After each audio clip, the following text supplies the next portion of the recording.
নমস্কার বন্ধুরা, মায়ের রন্ধনশালা এবং ব্লগার চ্যানেলে আপনাদের সবাইকে স্বাগত। তো আজকে আমি আরও একটা রেসিপি নিয়ে এখানে হাজির হলাম। তো নিম বেগুন তো অনেক রকমভাবেই খেয়েছেন, তো আজকে আমি একটু অন্য রকমভাবে নিম বেগুনটা বানাবো। তো এখানে দেখুন আমি নিম পাতাগুলোকে ভালোভাবে ছড়ে নিয়েছি। দেখুন এক একটা পাতাকে আমি ভালোভাবে ছড়ে নিয়েছি, নিয়ে আর ধুয়ে পরিষ্কার করে নিয়েছি।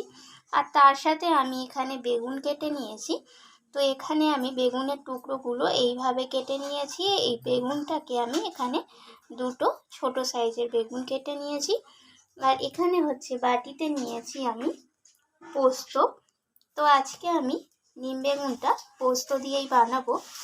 তো চলুন রেসিপিটা কেমনভাবে আমি বানাচ্ছি সেটা শেয়ার করা যাক। তো নিম বেগুনটা আমি বানানোর জন্য উনুনের মধ্যে কড়াই বসিয়ে দিয়েছি। আর কড়াইটা গরম হয়ে যাওয়ার পর আমি এখানে সামান্য পরিমাণ সর্ষের তেল দিয়ে দিয়েছি।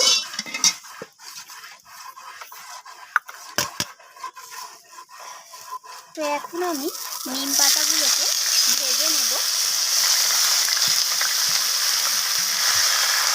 তো দেখুন নিম পাতাগুলোকে আমি নাড়াচাড়া করে এইভাবে ভেজে নিচ্ছি। তো দেখুন এখানে নিম পাতাগুলোকে ভাজতে ভাজতে অনেকটাই ভাজা হয়ে এসেছে, আর কালারটাও চেঞ্জ হয়ে গেছে। আর নিম পাতাগুলো কিন্তু একটু মরমরে হয়ে গেছে। তো এখন আমি নিম পাতাগুলোকে তুলে নেব তেল থেকে।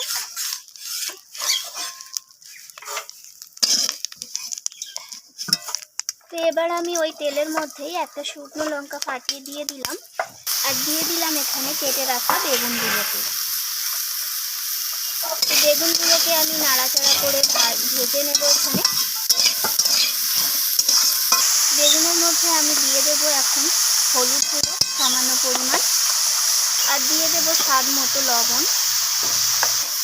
তো লবণ আর হলুদ দিয়ে আমি বেগুনটাকে আবারও নাড়াচাড়া করে ভেজে নিচ্ছি। তো বেগুনটা দেখুন এখানে একটু লালচে হয়ে ভাজা হয়ে এসেছে। এখন আমি এর মধ্যে দিয়ে দিলাম পোস্তটা। তো পোস্তটা দিয়ে আবারও নাড়াচাড়া করে নিচ্ছি।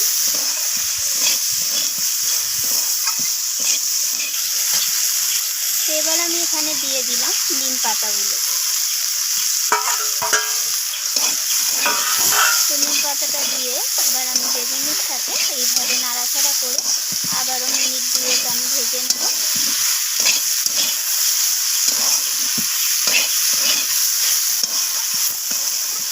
তো এখানে নিম বেগুনটা একদম রেডি হয়ে গেছে। এবার আমি এটাকে নামিয়ে নিয়ে একটা সার্ভিং প্লেটে সার্ভ করে তারপর আপনাদের সাথে আমি শেয়ার করি।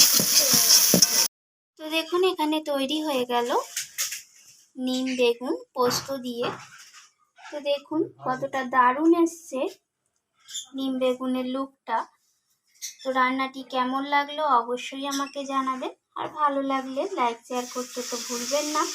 তো আমি আবারও ফিরে আসবো অন্য কোনো রেসিপি নিয়ে। আজকের মতো এইটুকু। ধন্যবাদ বন্ধুরা।